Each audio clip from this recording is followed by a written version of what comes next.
Yezu Kristo akuzwe bavandimwe. Muri iki kiganiro cy'uyu munsi nagira ngo turebere hamwe uko ishapure ivugwa, kuko ndabizi hari abantu benshi batayivuga bitewe n'uko wenda se batabonye amahirwe yo gusobanurirwa kuvuga uko ivugwa. Ni muri urwo rwego rongera ngo turebere hamwe uko ishapure ivugwa.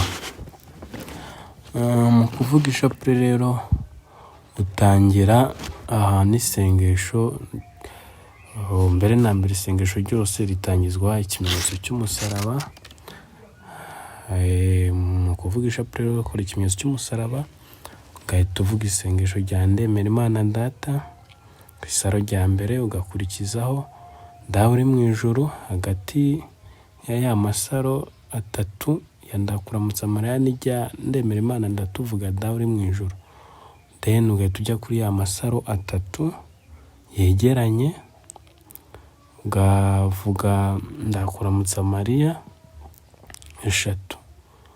Wazirangiza ugahita uvuga isengesho rya hubaho Imana Data. Warirangiza ugahita ukurikizaho isengesho ry'ifatima rigira riti: Yezu wacu, tubabarira ibyaha byacu, turinda umuriro w'iteka, igarurire roho z'abantu bose, uziyobore inzira y'ijuru, cyane cyane wite ku bakeneye impuhwe zawe, maze ukize roho ziri mu purigatori n'iz'abanyabyaha b'isi yose, amen. Ugahita kuvuga iyibukiro rya mbere. Warirangiza ukongera ugatangira ukavuga dawe uri mu ijuru, ndakuramutsa Mariya 10. Wazirangiza hubaho Imana Data, ukongera ugashyiraho rya sengesho rya Yesu wacu, isengesho ry'ifatima: Yesu wacu, tubabarira ibyaha byacu, turinda umuriro w'iteka, igarurire roho z'abantu bose, ziyobora inzira y'ijuru, cyane cyane wite ku bakeneye impuhwe zawe, maze ukize roho ziri mu purigatori n'iz'abanyabyaha b'isi yose, amen. Ugahita ushyiraho iyibukiro rya kabiri, ugakomeza mpaka urangije amibukiro yose. Warangiza amibukiro yose ugashyiraho ndakuramutsa Mariya 10 za nyuma. Hanyuma ugahita ko ushyiraho isengesho rya yubahwe nk'uko nyine wabivugaga kare. Warirangiza yubahe Imana Data. Warirangiza ugahita ushyiraho isengesho ry'ifatima: Yesu wacu, tubabarira ibyaha byacu, ukarivuga ukarirangiza. Mbese ukaba urarangije, ugasoza uvuga Bikira Mariya Nyirimpuhwe, isengesho rya Bikira Mariya Nyirimpuhwe. Wibuke ko nta wigeze kumva ko wasubije inyuma waje guhongeraho, agutakambira ngo umurengere umusabire. Nicyo gituma nkwizera, ndakugana nkuganyira, umpagarare ko ndi umunyabyaha. Umubyeyi w'umukiza, ntiwirengagize ibyo nkubwira, ubyumve ubyiteho, amen. Isengesho cyo gusenga wifashishije ishapure ukaba urarirangije. Ukarirangije rwose bitewe n'amibukiro wavuze. Ukaba wavuga ishapure imwe cyangwa ebyiri cyangwa se rozari yose, nyine uko ushobojwe. Hanyuma akenshi iyo urangije kuvuga ishapure isanzwe, biba byiza iyo ushyiraho n'ibisingizo bya Bikira Mariya.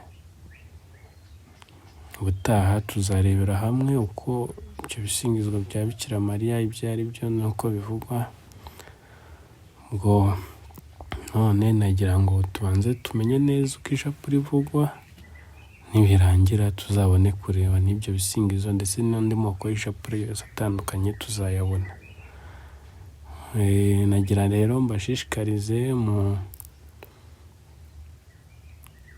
jye muvuga ishapure, kuko ni isengesho ryiza, isengesho rituma umuntu rwose aronka inema, akagira amahoro, akagira mbiciye mu kuzirikana ariya mibukiro tuvuga.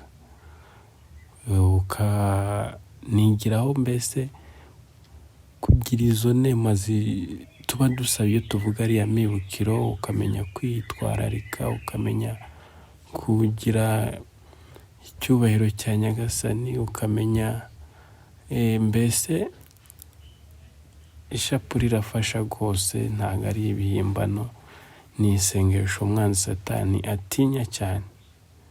Niyo mpamvu nagushishikariza guhugukira kuvuga ishapule buri munsi muvandimwe. Ndabashimiye cyane rero ko mugiye gutangira, abatayivugaga ndetse n'abayivugaga mugakomerezaho. Bayi. Mbifurije kugira amahoro akomoka ku Mana ndetse no guhora mwisunga umubyeyi wacu Bikira Mariya kugira ngo adusabire ku Mana, kuko iyi si turimo iragoye. Umunsi mwiza.